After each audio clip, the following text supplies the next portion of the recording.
Hello everyone, welcome to learn with Dheeraj sir. कैसे हैं आप सभी? आशा करते हैं आप सभी लोग अच्छे होंगे। और ये जो प्रोनाउन का पिछला सेशन था, आप सभी लोगों ने इसे अच्छे से देख लिया होगा।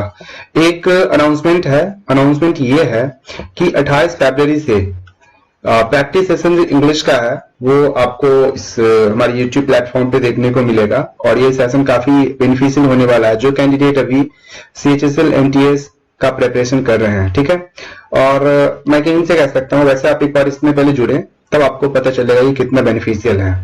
जुड़ने के लिए आपको first of all channel subscribe करना होगा, सो दैट आपको ये सारा नोटिफिकेशन समय टाइम टू टाइम मिलता रहे और आप चीजों का बेनिफिट ले सकें। ठीक है, तो चलिए आज हम प्रोनाउन पे जितने भी रूल्स, यानी कि ज्यादा नहीं, हम ज्यादा डील भी नहीं करेंगे, 8-9 जो इंपॉर्टेंट है एग्जाम पॉइंट ऑफ व्यू से, जहां से प्रश्न बनते हैं हम उन्हीं को डील करेंगे। ठीक है, तो चलिए स्टार्ट करते हैं अपने सेशन को। हम लोगों ने ये सब देख लिया था कि प्रोनाउन क्या है वगैरह, ये सारी चीजें।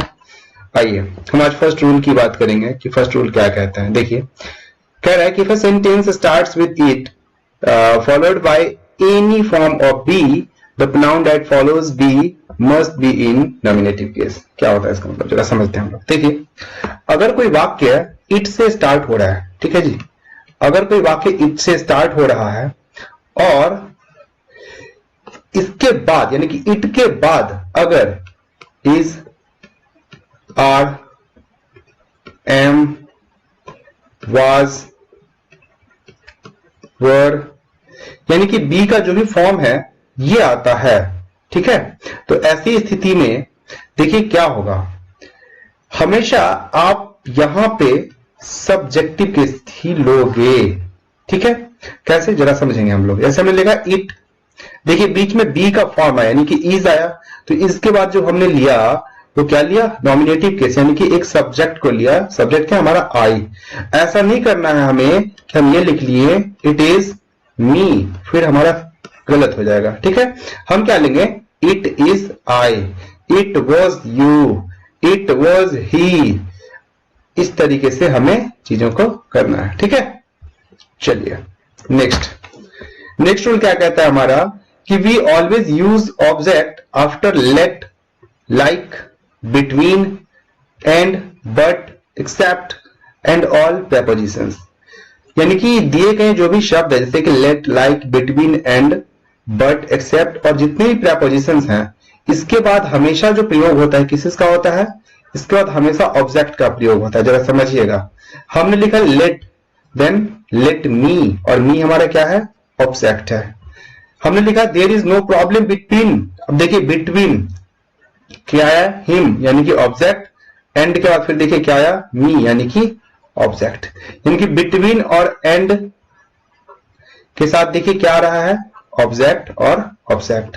राम लाफ्ड एट, एट क्या है, प्रेपोजिशन है, और प्रेपोजिशन के बाद देखिए क्या यूज हो गया है, ऑब्जेक्ट। क्लियर है, तो यहां से दूसरा रूल हमें ये ध्यान में रखना है। नेक्स्ट रूल को हम लोग समझते हैं।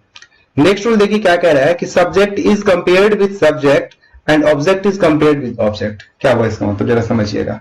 देखिए, जब हम कोई वाक्य लिखेंगे ना, उस वाक्य में अगर किसी सब्जेक्ट की तुलना हम कर रहे हैं तो उसके लिए नेक्स्ट जो लिखा जाएगा वो क्या लिखा जाएगा, सब्जेक्ट ही लिखा जाएगा, हम ऑब्जेक्ट नहीं लिखेंगे। जैसे कि he is as fast as, अब देखिए एज फास्ट एज हमने तुलना किया, तो he is as fast as हम लोग लिखेंगे आई, यानी कि सब्जेक्ट ही लिखेंगे। क्यों, क्योंकि ही क्या है, हमारा सब्जेक्ट है, और इस सब्जेक्ट की तुलना अगर हम कर रहे हैं तो इसकी तुलना भी किससे होगी, किसी दूसरे सब्जेक्ट से होगी।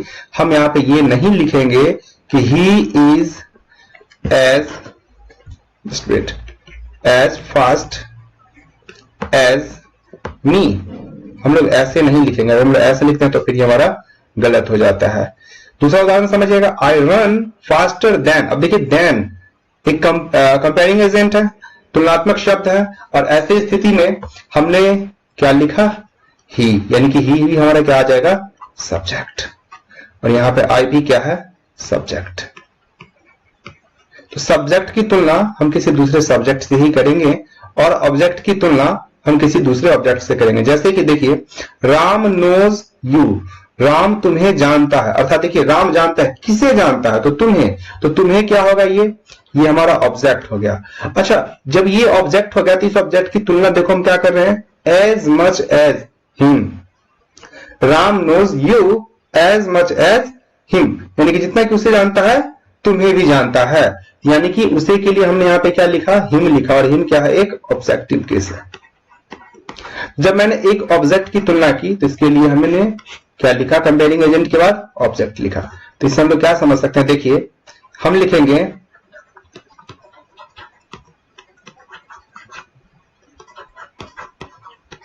कंपेयरिंग वर्ड के साथ। देखिए अगर सब्जेक्ट है तो यहां भी क्या आएगा, सब्जेक्ट आएगा। अगर इसके पहले ऑब्जेक्ट आ रहा है, इसके बाद भी क्या आ जाएगा, ऑब्जेक्ट आ जाएगा। बस क्लियर है, ठीक है। अब देखिए ध्यान देना है, अब हम पर्सन की बात करते हैं। तो पर्सन में जो हमारा फर्स्ट पर्सन होता है ना, फर्स्ट पर्सन अगर हम सिंगुलर नंबर की बात करें तो आई, यानी कि आई हमारा क्या है, सिंगुलर नंबर है, एक वचन है। अगर हम फर्स्ट पर्सन प्लूरल नंबर की बात करें तो ये क्या हो जाएगा, वी। वी क्या हो जाएगा, यानी कि हम लोग, क्या हो जाएगा, प्लूरल नंबर हो जाएगा। अब इसका देखिए पॉजिटिव क्या हो जाएगा, माई और हम लोग, यानी कि प्लूरल का पॉजिटिव क्या हो जाएगा, आर। ऑब्जेक्टिव केस क्या हो जाएगा, मी, और प्लूरल का अस। फर्स्ट पर्सन की मैंने बात की। अब हम सेकेंड पर्सन की बात करते हैं, तो जरा इस पे ध्यान दीजिएगा, जस्ट वेट। देखिए first person, sorry second person में सिंगुलर और प्लूरल दोनों क्या रहता है, यू ही रहता है, और इसके लिए पॉजिटिव योर हो जाता है, और ऑब्जेक्टिव क्या होता है, यू ही रहता है। अब देखिए third person singular number he, she का यूज लड़की के लिए होता है, ही का यूज लड़के के लिए होता है। इट मैंने बता रखा है, इट का यूज कहां होता है, दे, यानी कि वे लोग। अब देखिए ही के लिए जो पॉजिटिव होता है यूज हिज, शी के लिए हर, इट के लिए इट्स, देयर, दे के लिए देयर।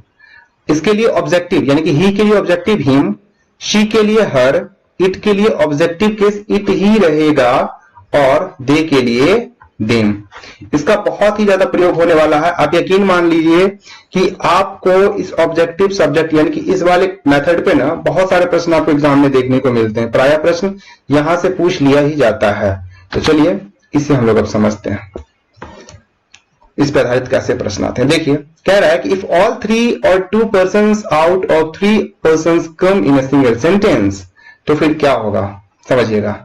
हमसे कह रहा है कि अगर हमने कोई वाक्य लिखा, उस वाक्य में तीनों सब्जेक्ट या फिर किन्हीं दो सब्जेक्ट का यूज हो रहा है, जैसे कि मैं, तुम और वह विद्यालय जाते हैं। तो यहां पे मैंने बोला मैं, तुम और वह विद्यालय जाते हैं। अब हमने दूसरा लाइन लिखा, जरा गौर से करिएगा, मैं, तुम और वह, मान लीजिए कि क्या कह रहे हमने, चोरी की। जस्ट एग्जाम्पल, नकारात्मक व्यू अगर इस सब्जेक्ट सेंटेंस का आया, देखिए जैसे ही सेंटेंस का नेगेटिव व्यू आ गया तो ऑर्डर क्या होगा, 1 2 3, यानी कि फर्स्ट पर्सन आई, फिर हम लोग लिखेंगे यू, फिर हम लिखेंगे एंड ही, इस तरीके से क्लियर है। यानी कि हमने शुरू में लिखा फर्स्ट पर्सन, फिर सेकेंड पर्सन और थर्ड पर्सन। समझिएगा, जैसे कि I, you and he have stolen this pen, मैं, तुम और वह इस कलम को चुराई है, इस तरीके से। क्लियर है। अब देखिए अगर इस वाक्य का जो मतलब है, अर्थ है, पॉजिटिव है, सकारात्मक है, तो ऐसे केस में क्या होगा, ऐसे केस में ऑर्डर जो होगा 2 3 1 का होगा। यानी कि पहले आ जाएगा सेकंड पर्सन जो कि है यू, फिर आएगा थर्ड पर्सन जो कि है ही या फिर शी या फिर इट, फिर आ जाएगा थर्ड पर्सन जो कि क्या है, सॉरी माफ करिएगा, फर्स्ट पर्सन जो कि क्या है, आई। क्लियर है। तो देखिए यू, ही एंड आई, तुम, वह और मैं, हैव फिनिश्ड आवर वर्क, अपना काम खत्म कर चुके हैं, इस तरीके से। ठीक है। अब इसमें एक और केस क्या बनता है, जब तीनों प्लूरल रहेगा तो फिर क्या होगा, जब तीनों प्लूरल हो जाएंगे तो वहां पे हमें इसके अर्थ पे विचार नहीं करना, हमें ये नहीं देखना है कि इसका जो मीनिंग आ रहा है वो नेगेटिव है या फिर पॉजिटिव है। ऐसे केस में हमें हमेशा फॉलो करना है रूल 1 2 3, यानी कि फर्स्ट पर्सन का प्लूरल क्या हो जाएगा, फर्स्ट पर्सन का प्लूरल हो जाएगा वी, सेकेंड पर्सन का प्लूरल हो जाएगा यू और थर्ड पर्सन का प्लूरल हो जाएगा ते। वी, यू एंड दे, चाहे वो नेगेटिव कोई हो या फिर हमारा जो मीनिंग है वो पॉजिटिव हो, हर केस में 1 2 3 ही फॉलो होगा। क्लियर है? वैसे जब प्रैक्टिस सेशन हमारा आएगा ना तो उस पर हम मतलब बहुत सारे ऐसे क्वेश्चन करने वाले हैं, तब ये सारे जितने भी कॉन्सेप्ट हैं और बहुत अच्छे तरीके से क्लियर हो जाएंगे। ठीक है, अभी मेरा बस मेन व्यू है कि मैं आपको जो भी इंपॉर्टेंट रूल्स है ना वो एक साथ से लेके चलूं, ताकि मान लीजिए कि प्रैक्टिस सेशन से कभी कभी मतलब ऐसा हुआ कि मान लीजिए सवाल आपको सेम टू सेम वहां से देखने को ना मिले, तो आपका एक कॉन्सेप्ट बिल्ट हो जाए कि अच्छा ये चीजें हमें करना कैसे है। क्लियर है? नेक्स्ट रूल क्या है देखिए, नेक्स्ट रूल कह रहा है हमें कि who, whom and whose are used for person और बिग एनिमल। देखिए कोई भी जब आप सेंटेंस लिखेगा ना तो इसमें हु, whom और whose का जो प्रयोग होगा ना, ज्यादातर आपको मैं एग्जाम पॉइंट ऑफ व्यू से बताऊं सही सही तो यहाँ पे ज्यादातर आपको एग्जाम में ना इसका यूज पर्सन के लिए ही देखने को मिलेगा। क्लियर है? कैसे? जैसे कि the boy who is playing is my friend. अब देखिए लड़का, अब लड़का एक व्यक्ति होगा ना, अब इस जब ये व्यक्ति है तो इसके लिए यानी कि ये जो हु है क्या है हमारा रिलेटिव प्रोनाउन है, तो ये क्या हमने लिखा यहाँ पे हु लिख दिया कि लड़का जो खेल रहा है वो मेरा दोस्त है, तो the boy who is playing. अब वहीं पे अगर मैं बात करूं विच का, तो देखिए which is used for non living things and animals. Generally आपको एसएससी के पेपर की मैं बात करूं तो एनिमल से संबंधित और नॉन लिविंग थिंग्स से संबंधित विच ही आपको देखने को मिलेंगे। क्लियर है? तो कैसे? तो जरा समझिएगा। The chairs which are broken are of no use. Chair जो टूटे हुए हैं कोई काम के नहीं है। ठीक है, तो इस तरीके से हमने इस बात को समझ लिया कि विच का प्रयोग हमें कब करना है और हु, whom, whose का प्रयोग कब करना है। यहां पे एक रिलेटिव प्रोनाउन हमारा दैट होता है, तो दैट जो होता है आपका लिविंग और नॉन लिविंग दोनों में यूज हो जाता है। क्लियर है? फिर से जरा समझेंगे। हु, whom, whose, इन तीनों का प्रयोग जनरली हम लोग किसी व्यक्ति के लिए करते हैं। विच का प्रयोग हम लोग जानवर और निर्जीव वस्तु के लिए करते हैं। डेट का प्रयोग हम लोग निर्जीव वस्तु और सजीव वस्तु दोनों के लिए करते हैं। क्लियर है? एक एक उदाहरण से हमने इन चीजों को देख भी लिया। नेक्स्ट रूल हमारा क्या कहता है समझेंगे हम लोग। कह रहा है कि use reflexive pronouns after acquit. देखिए अब कुछ शब्द दिए गए हैं जैसे कि acquit, avail, reconcile, amuse, resign, avenge, exert, apply, adapt, adjust, pride, absent और एंजॉय। हमने यहाँ पे कुछ वर्ड्स लिखे हैं। एक्चुअली ये वर्ड्स जो है ना एग्जाम पॉइंट ऑफ व्यू से इंपॉर्टेंट हो जाते हैं। देखिए शब्दों की कमी नहीं है। आप बोलेगा कि सर इतने शब्द से कैसे हो जाएगा मैनेज। देखिए शब्दों की कमी नहीं, शब्द तो मतलब लाखों हैं, लेकिन हमें कुछ शब्द ऐसे हैं जिसे देखना होता है जो एग्जाम के लिए काफी महत्वपूर्ण हो जाते हैं। ठीक है, क्योंकि अब एग्जाम में मान लीजिए अगर सारे लाखों शब्द से प्रश्न पूछना शुरू कर दे तो फिर हो सकता है कि हमारे लिए समस्या और बहुत बड़ी हो जाए, हमसे उत्तर ना हो पाए। लेकिन हमें कुछ ऐसे शब्दों पे भी विचार करना है, उसे ध्यान में रखना है जो प्रायः पूछे जाते हैं। तो उसमें से यही सब है आपका। देखिए quit, avail, reconcile, amuse, resign, avenge, exert, apply, adapt, adjust, pride, absent and enjoy. इन सारे शब्द को ध्यान रखेंगे। अब देखिए ये शब्द जैसे ही आपको किसी वाक्य में मिले ना तो इसके बाद हमेशा आप लोग यूज करिएगा क्या, रिफ्लेक्सिव प्रोनाउन का। जैसे कि द स्टूडेंट्स एक्सर्ट्स। अब जैसे एक्सर्ट यानी कि एक्सर्ट, देखिए इस सीरीज का एक वर्ड है ना, ये रहा एक्सर्ट। इसके बाद हमने क्या लगा दिया, एक रिफ्लेक्सिव प्रोनाउन जो कि क्या है, themselves at the time of examination. Next देखिए, I pride myself for this success. इस सफलता के लिए मैं खुद पे क्या करता हूं, गर्व करता हूं। तो यहां पे आई के लिए रिफ्लेक्सिव प्रोनाउन देखिए क्या हमने यूज कर लिया, प्राइड, सॉरी माई सेल्फ। और माई सेल्फ का क्यों यूज करा मैंने, क्योंकि देखिए यहां पे हमें एक वर्ड दिखा प्राइड, और ये जो प्राइड है आपको कहीं ना कहीं इस फ्रेज का एक वर्ड है। क्लियर है? तो आपको ये वर्ड्स कहीं भी लिखा दिख जाए तो इसके बाद हमेशा आपको रिफ्लेक्सिव प्रोनाउन यूज करना है। चलिए नेक्स्ट देखते हैं। अब कुछ वर्ड ऐसे भी हैं जिसके बाद हमें रिफ्लेक्सिव प्रोनाउन का यूज नहीं करना है, जैसे कि keep, turn, stop, rest, hide, move, qualify, बात। यानी कि ये शब्द ऐसे हैं जिसके बाद हमें रिफ्लेक्सिव प्रोनाउन का यूज नहीं करना है। जैसे कि he hid himself in the room। अब यहां पे himself को हमने जो लगाया ये गलत है, क्योंकि hid देखिए इस सीरीज का वर्ड hid यानी कि हाइड हाइट का जो आपका सेकंड फॉर्म है हिड। तो यहाँ पे हमने देखा कि हाइड के लिए तो हमें यूज करना ही है रिफ्लेक्सिव प्रोनाउन। तो यहाँ पे रिफ्लेक्सिव प्रोनाउन अगर आपको एग्जाम में देखने को मिलता है तो आप उससे हटा दोगे या फिर उस वाले पोर्शन को एरर मार्क कर दोगे।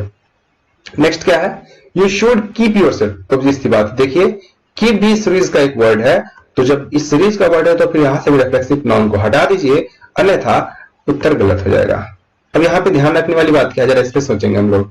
देखिए कह रहा है कि reflexive pronoun is not used as a subject, यानी कि आप सब्जेक्ट के रूप में रिफ्लेक्सिव प्रोनाउन यूज नहीं कर सकते। कैसे? जैसे कि हम ये नहीं लिख सकते हैं कि my self Dheeraj Kumar.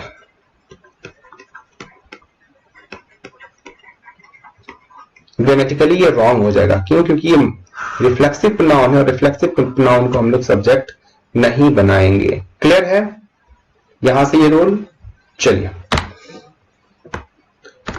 so our next rule is rule number 8, where we'll learn about each other and one another. What are the basic uses of each other? देखिए, जब आपको दो व्यक्ति के बीच के म्यूचुअल रिलेशनशिप को दिखाना है, ऐसी स्थिति में हम लोग ईच अदर का यूज करेंगे। फिर समझिएगा, जब दो लोगों के बीच के रिलेशनशिप को दिखाना है, ईच अदर की बात करेंगे।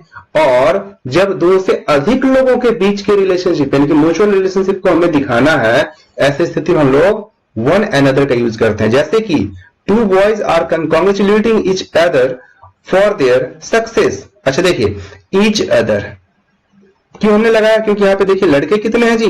दो हैं, और जैसे ही दो होगा तो इसके लिए यूज क्या होगा? हमें क्या यूज करना है? ईच अदर करना है। लेकिन यहां देखिए students are congratulating one another, अब यहां पे सीधे स्टूडेंट्स लिखा गया है। So we can not justify here like how many people are here. हम ऐसा नहीं कह सकते ना कि कितने लोग यहां पे हैं, 2 हैं, 4 है, 10 है, 20 यानी कि मोर देन। तो ऐसी स्थिति में हम क्या करेंगे?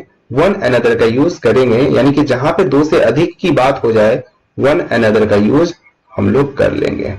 क्लियर है?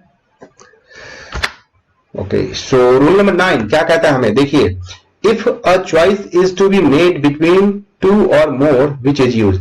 अब देखिए, 2 या फिर 2 से अधिक के बीच में हमें चॉइस यानी कि हमें चीजों को चुनना है, तो ऐसी स्थिति में हम लोग क्या करते हैं? विच का प्रयोग करते हैं। जैसे कि समझिएगा, who is your brother in the crowd, कि भीड़ में तुम्हारा भाई कौन है।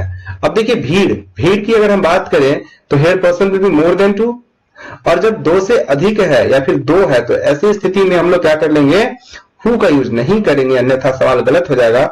हम क्या यूज करेंगे? विच। तो which is your brother in the crowd, which is your brother in the crowd. तो ऐसी स्थिति में देखिए हमने क्या यूज किया? विच का यूज कर लिया है, ये सही हो जाएगा। क्लियर है? तो यहां से हमने 9 रूल को देखा, और यही 9 रूल आपको ध्यान में रखने हैं। जब हम लोग प्रैक्टिस सेशन करेंगे तो फिर आपको पता चलेगा ये कितने महत्वपूर्ण है। ठीक है, चलिए आज के सिनोनिम्स को हम लोग देखते हैं। फर्स्ट सिनोनिम है हमारा एब्सॉल्व। जस्ट वेट, मैं कुछ देख लूं। चलिए ठीक है, पहला सिनोनिम है हमारा एब्सॉल्व।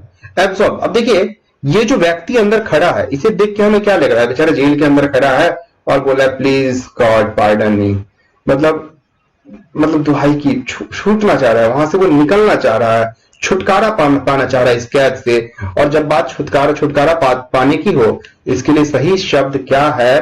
तो वो है एक्यूट। इसलिए इसका आंसर हो जाएगा एब्सॉल्व का एक्यूट। नेक्स्ट क्वेश्चन है एंटागोनिस्ट लाइक। अच्छा, इसके तो अपोजिट डिसलाइक है, यानी कि both are opposite of each other, both are opponent of each other. Opponent है क्या कहीं पे? ये रहा डी, यानी कि एक दूसरे के विपरीत। ऐसी स्थिति में ओपोनेंट। नेक्स्ट देखिए, एक्वेंट। अच्छा, ये तस्वीर से क्या समझ आ रही है? देखिए, ये कोई लड़की है और ये क्या कर रही है जी?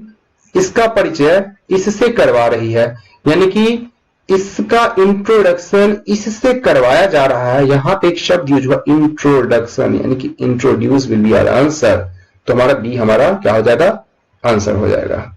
नेक्स्ट क्वेश्चन है हमारा एडॉन।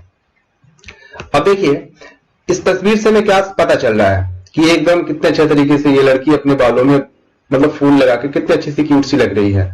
और जब बात अच्छे लगने की करें इट मीन्स व्हाट, अगर मैं लड़की के सेंस में बात करूं तो शी लुकिंग ब्यूटीफुल, और ब्यूटीफुल से beautify, so our option will be D, beautify. ठीक है, नेक्स्ट है हमारा एंगर। ओहो, इसको तो कानों से धुएं फेंक दिए, चलिए कोई बात नहीं। अच्छा, नाराज कोई मतलब गुस्सा कब होता है?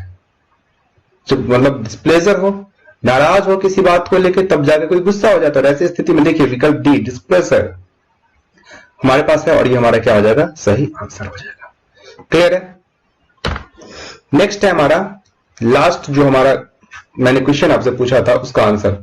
एंग्विज्ड हमने पूछा था, तो एंग्विज्ड का सही मतलब क्या होगा? सॉरोफुल। ठीक है जी, ओके। सो आज का सेशन हम लोगों का यहीं तक रहता है, जहां पे हमने प्रोनाउन के पूरे रूल्स को कंप्लीट कर लिया है। नेक्स्ट हम लोग एडजेक्टिव्स को देखेंगे। ठीक है, तो अगर आप इस चैनल पर नए हैं तो चैनल को सब्सक्राइब जरूर करिएगा, वीडियो लाइक करिएगा, और 28 तारीख से ये रहा 28 फैब से हमारा जो ये प्रैक्टिस सेशन स्टार्ट होने जा रहा है, इसको जरूर ज्वाइन करें, क्योंकि ये आपके एग्जाम पॉइंट ऑफ व्यू से काफी इंपॉर्टेंट होगा। और जितने भी क्वेश्चन मैं इसमें डालूंगा वो सारे के सारे प्रीवियस ईयर आस्क्ड क्वेश्चन होंगे, और साथ ही साथ ऐसे क्वेश्चन को भी मैं इन्वॉल्व करने वाला हूं जिससे आने की संभावना है, या फिर इस प्रकार के प्रश्न पूछे जा सकते हैं। ठीक है, तो चलिए तब तक के लिए धन्यवाद, जय हिंद।